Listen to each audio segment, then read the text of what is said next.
Well, anyways, I'm gonna be taking the piss out of people that take anime far too seriously. Yes, a novel video topic, I know. I suppose since I've well established by now that I'll pad every video I make with some form of quote-unquote low-hanging fruit, not even for any other reason than solely based on my subconscious whims of wanting to do so for whatever reason, I suppose.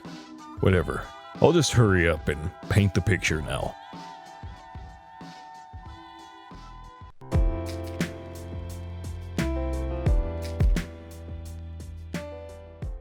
Maybe you can remember back in the day on the playground of elementary school, or if you developed your self-awareness at a later date, middle school, you and whoever else was around would maybe occasionally pretend to be an anime character.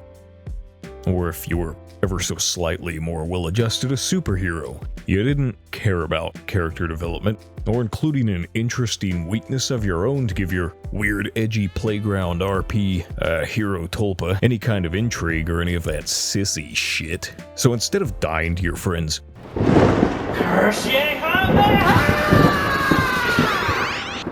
you just doubled down on not dying, and said you are infinitely invincible, in fact. Actually, I've got a shield that can absorb all energy times infinity. In fact, good times, indeed. But you grew out of that for better, or actually just for better. Imagine if you didn't, though.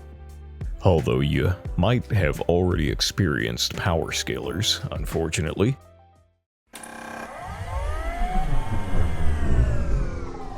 I know that there are many concerns when using 5 dimensions or above for AP Durateering outside of the verse battle community, but interesting thing I looked up, though, there is a lot of controversy over the use of higher dimensions as a way to gain higher tiers. Some sites say it is because dimensions are just different directions, right?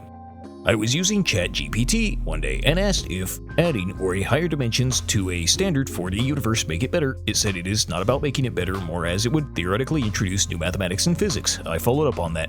Would it make the universe harder to end? And the ChatGPT said that with new physical laws and mathematics coupled with higher dimensions would make ending the universe conceptually challenging. Thoughts? The guys who have had intense discussions about how badly or low-diffed Goku versus Superman is, or who the hell has harder in-universe ultra instinct full bloodlust on at max drip.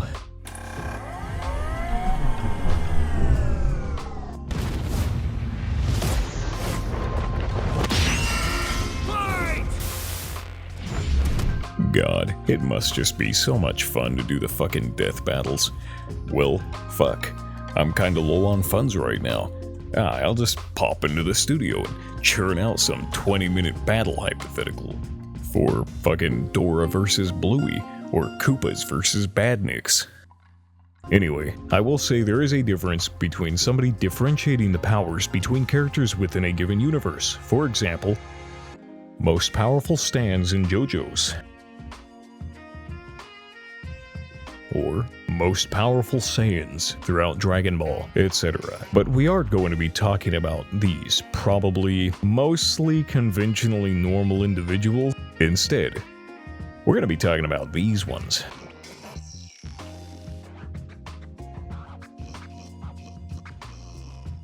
Well, that's where you're wrong! No, I am right! I just went on for size! Yeah, that's right, we're going to be going over the sweatiest ones.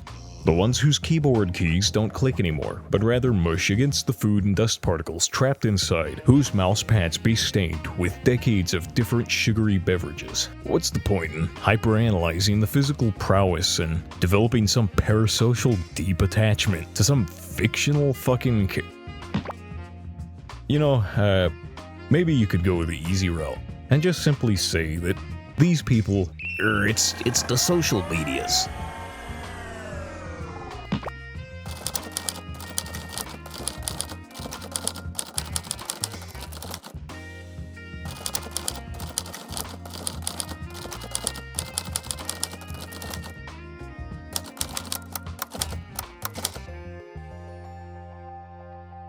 Now, as someone who, regrettably, was kind of becoming this stereotype around middle school, I don't remember over which character exactly. Maybe it was Might Guy from Naruto. I don't know. But at this point, I do remember that I would ride this character Schmeat 24/7. And any chance I could bring this character up, of course I was going to do so. Oddly, I wasn't actually a social pariah, because I would only act like this around that specific group of friends who also did this shit. And, for lack of a better cliche, not the group of friends who dipped your head in the cafeteria trash bins for doing this. Anyways, I believe, based solely on my own personal past retro introspection, or whatever, that I didn't really know anything, really. I'll be totally upfront and transparent. My interests at this age, much like still to this day, are fairly limited, and were even more so limited during this time. I didn't enjoy a lot of things that a lot of my peers enjoyed, and so I mostly just stuck to the interests that I knew about, which was, at this time, anime that I'm not into nowadays. And stuff like PlayStation 1 and 2 horror games, like, I don't know, Parasite Eve.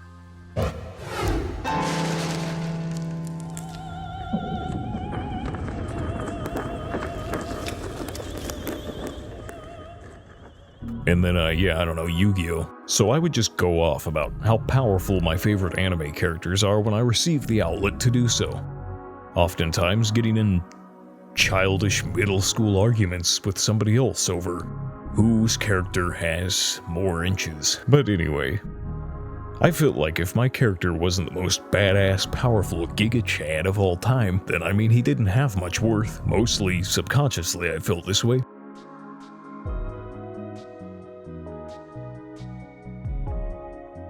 I definitely wasn't committing to this level of introspection as I am in this video that I'm doing right now. When I was in fucking middle school, I recognized that a powerful or weak character isn't decidedly badass strictly on the basis that their Ultra Death Beam attack while in God Destroyer Eater of Worlds form is the most epic and no one else can beat it because it's the best. That can be cool too. Sometimes that'll be what I want. I just want a purely badass character who just wins most of the time and is busted. But I don't take it overly serious anymore. And I certainly don't get in fights about who they can and can't beat. And it's like, why does it truly matter? If your character is a dodecaversal deity evolved beyond reality, 7D complex character. Anyways, yes, I am taking the piss. Because yes, this is hilarious bullshit to me. But I think it's just absolutely bafflingly the most waste of time that a waste of time could possibly be. But I guess to give some credit, human beings in general just love making lists and tiers, I myself obviously included. And even I understand that appeal, but only to an extent.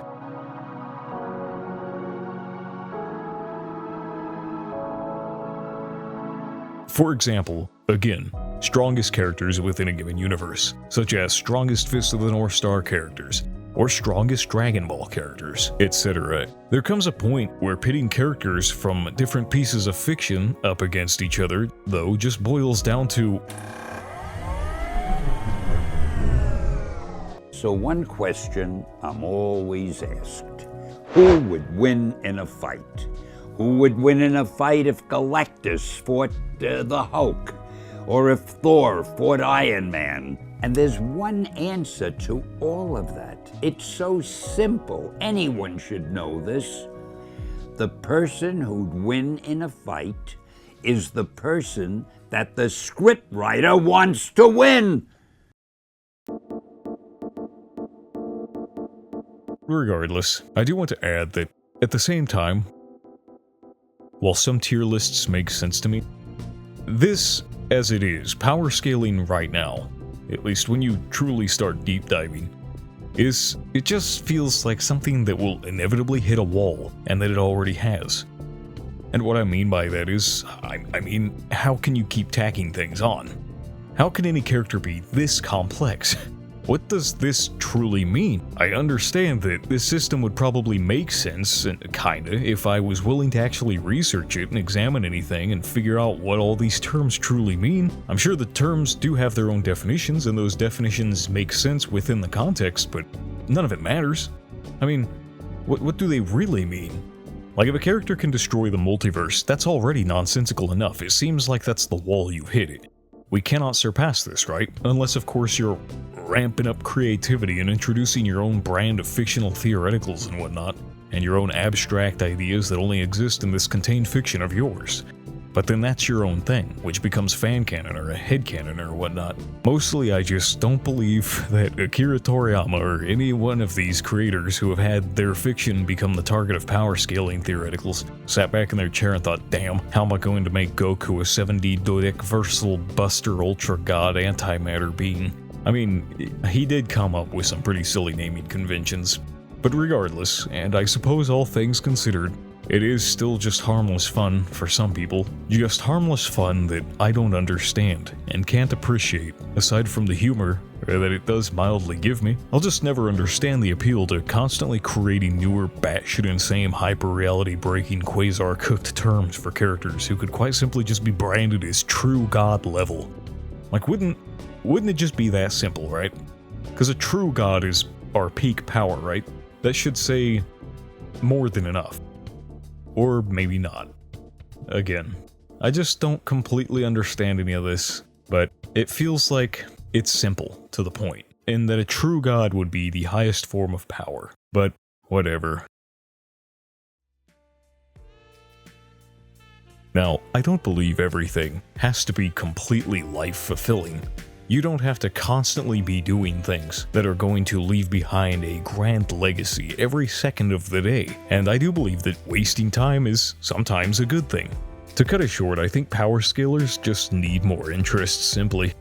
I'd also argue, though, that in some cases mental maturity is something that just never fully developed in some of these lads, but also is not the sole reason. No, it's unironically and unfortunately just another symptom that can be diagnosed with. Go outside and enjoy the sunlight occasionally.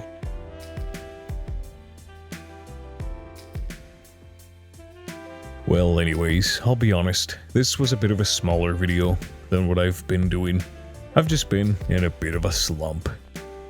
So I figured I'd make a quick one at least, just so that I release something. Figured I'd poke fun at people who can't accept that their character is probably not beating Superman.